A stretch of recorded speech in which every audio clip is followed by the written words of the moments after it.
पैशाच्या देवाणघेवाणीवरून जयसिंगपूर येथील नांदणी रोडवर रविवारी दिनांक 18 रोजी सुनील रामाप्पा लमानी वय 28 राहणार नांदणी नाका लमान वसाहत धरणगुत्ती तालुका शिरोळ यांच्यावर तलवार हल्ला झाल्याची घटना घडलेली होती।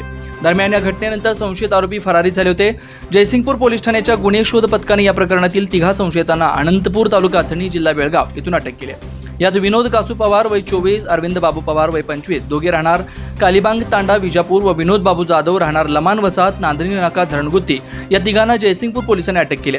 हे तिघे संशयितांवर घरफोडी, जबरी चोरी, मोटरसायकल चोरी यासह गंभीर गुन्हे वेगवेगळ्या पोलीस ठाण्यात दाखल आहेत। जयसिंगपूर पोलिसांना खबऱ्यामार्फत हल्लेखोर अथणी तालुक्यातील अनंतपूर येथे असल्याची माहिती मिळून आली होती।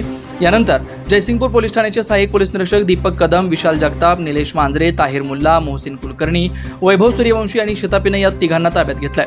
गुरुवारी येथील प्रथम वर्ग न्यायालयासमोर उभं केलं असता 2 दिवस पोलीस कोठडी सुनावली आहे। अधिक तपास पोलीस निरीक्षक सत्यवान हाके करतायत।